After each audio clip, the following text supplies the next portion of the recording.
Hello, it's Gabby here for you. Before we jump onto this week's podcast, I just want to let you know about 2 ways that you can work with me.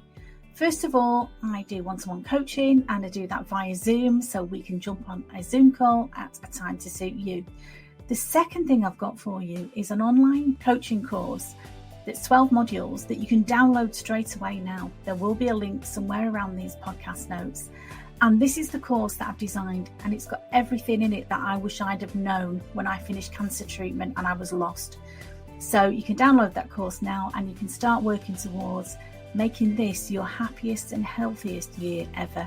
I'd love to hear from you. Let me know what you think. Take care. Bye-bye. Hello, lovely. It's Gabby here from Confidence After Cancer. And if you listened to last week's episode, The Cyprus Resets, you will know how powerful it can be to take time out for yourself, reconnect with joy and recharge your energy.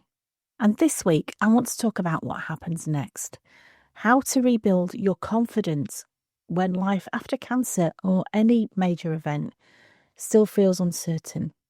I call this the Confidence Comeback Plan, and I'll share with you 3 powerful steps to help you feel strong, capable and ready to thrive again. So first of all, I just want to touch on why confidence dips after cancer. So many women expect to feel elated when treatment ends, but instead they feel flat, anxious or unsure. Your body may have changed. Your priorities may have shifted. It certainly did for me. You might worry about going back to work or feel disconnected from the old you. And this is really how I felt. And looking back now, I can see I felt pressure to bounce back quickly. I put pressure on myself. I felt pressure, and it wasn't really pressure, but it was the expectation from the people around me. They wanted the old me back as much as I did. And also, I was going through a process of grieving for my old life, grieving for that woman that used to be so carefree and so capable and used to multitasking and quite happy working at 100 miles an hour. And then the time that I took out for my cancer treatment made me do a lot of reflecting about maybe, there's no answers with this, maybe that's what made me sick. Maybe this was a wake-up call for me to change my life. And although that sounds really positive, there was a lot of grieving for my old life as well. You know, financially, I was under a lot of pressure. The body image changes that I'd been through after a mastectomy and several surgeries and losing my hair, that all added to the pressure as well of reminding me what I felt I'd lost and what I felt like grieving for my old life where I had beautiful thick hair, I had a body that had never had a surgery. And it was a process that I had to go through. So it took me quite a while to build my confidence again. And that's why I do the work that I do now, because I want to help other people get there a lot more quickly than I did, because it took me really several years to get my confidence levels back, to come to terms with what I'd been through and to learn all the tools and techniques that I've got now. So I'm here for you. And as always, if you want to reach out to me with any questions, I'm here for you. But I want to talk now about the 3-part confidence comeback plan. And this is a comeback plan. It doesn't have to be to do with cancer. It can be any major event. Sometimes we need to take that step back and think, actually, I'm not in a place where I want to be. What can I do? So the first thing I would invite you to do, and with all of these, I'm not saying you have to do all of these. You don't have to do it all in the order that I'm telling you. I'm very much like to share things that have worked for me, things that have worked for my coaching clients, and invite you to pick and choose what would work for you. But this 3-part confidence comeback plan, I think will work for anybody. And I think it could be just what you're looking for. So first of all, think about rebuilding your body trust. So confidence starts with your body, rebuilding trust after everything that it's been through. And, you know, as we get older as well, even if you haven't had a major illness, you'll be facing changes in your body. I know I certainly have, you know, so many things change and it's hard at first. And instead of resisting that, think about rebuilding trust that your body is doing the best that it can to keep you safe. Your body is there for you. It's an absolute miracle how your body works. And I've talked on about this before. Think about how you cut your finger. If you ever sliced it, as I have, slicing vegetables and you've cut your finger. And yes, it'll bleed for a little while, but very quickly Your body is really good at healing itself, sends all the right cells to the site of the scar tissue. And within a short space of time, if it's quite a superficial cut, you won't even know that you've done it. So your body is always trying to keep you safe. Try and reframe whatever you're feeling about your body and how it's let you down. Think about actually your body is there for you. It's trying to keep you safe. And what can you do? So think about focus on gentle movement, rest and nourishment. And instead of punishing your body and being afraid or being angry or feeling grief, any of those negative emotions that you might be feeling, and it's understandable, there is no judgment here. But instead of punishing your body, start thanking it. Thank you, body, for getting me this far. Thank you for looking after me. Thank you for always being here for me. These are affirmations or thoughts or words that you can say to yourself for changing the way you feel about your body from being something that has let you down, actually thanking your body for keeping you safe. Thank you, body, for getting me this far. The second part to the confidence comeback plan is to reclaim your voice. And I talk about this a lot because confidence will grow every time you speak up, whether it's asking for help, whether it's setting a boundary, or just simply saying no. And remember that no is a complete sentence. I used to really struggle with saying no to people. I felt like I had to explain myself. And you can say no without giving somebody a PowerPoint presentation. You don't need a million reasons to say no. No is enough. No can be a complete sentence.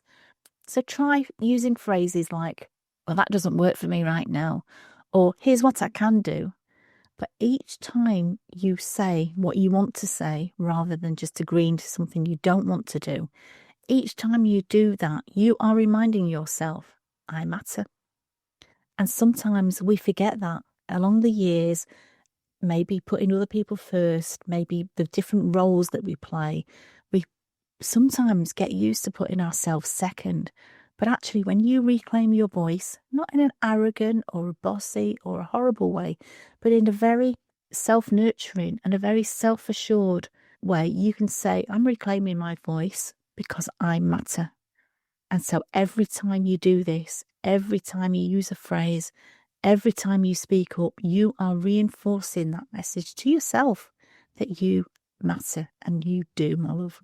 The third step of the confidence comeback plan is to reignite your future self. So confidence isn't just about getting back to who you were and trying to recreate something that's past. It's in the past now. It's about who you are becoming. It's about embracing the next chapter of your life. What if you could think about that next chapter as being actually, this is where you rebuild. This is where you stop playing all the roles that have been expected from you, from family, from work, from people around you. And it's actually, you can put all those lessons that you've learned into place and become who you are meant to be. Thinking about yourself. And it might sound selfish. Well, yeah, sometimes there's nothing wrong with being a bit selfish. Thinking about yourself is not selfish. It's not a horrible thing. So you can start by just setting one small but very exciting goal, something that gives you a sense of wonder, a sense of possibility again. So you can do something as simple as booking a class, planning a trip, starting a project, something you've always wanted to do. If you're crafty or you're artistic, to starting a project. I know somebody's starting a dressmaking course, and that's a perfect thing to do because she's not done dressmaking since she was at school and she's quite a bit older now. But this is not about perfection. It's about momentum. It's about doing things that you want to do. It's about becoming this wonderful woman that you want to be in your next chapter. And how special is that? If we can put the lessons that we've learned behind us, put them under our belt and congratulate ourselves for getting this far, and then think about the next chapter is going to be wonderful because I've got all these life lessons and I can really now think about me and who I want to be, and reminding yourself it's about who you are becoming. So I'd like to remind you that confidence doesn't arrive in one big moment. Unfortunately, I haven't got a magic wand that just taps you on the shoulder. But what it does do, it builds up slowly, one brave step at a time. So one baby step, 1 foot forward, 1 foot after the other, day by day by day. It builds up. The cumulative effect of that is immense. So it builds slowly, one brave step at a time. And you are brave, my love. You've probably forgotten how brave you are. You've been through some stuff in your life. I know you have, because we all have. And some days you may feel unstoppable. You may be full of confidence. And other days you might have a little wobble, and that's normal. Other days when you just have that little doubt creeping in. And that's why I share the things that I share, because it's normal to have that wobble. You are human, but be kind to yourself. And I want you to really think about talking to yourself in the way that you talk to a good friend. You wouldn't say to a good friend who has a little wobble, well, that's it. You're no good at this and you need to give up and stop dreaming. You need to stop chasing that dream. No, you wouldn't. You'd give that friend some encouragement, a hand round the shoulder, maybe a hug, maybe some real kindness, some kind words. But how about using those kind words for yourself? And the key to all of this is to keep showing up for yourself with kindness and consistency. And so what I've shared with you today is part of my Powerfully You coaching program. I help women rebuild this kind of confidence from the inside out, reconnecting with who they are, what they want, and how they want to show up in the world.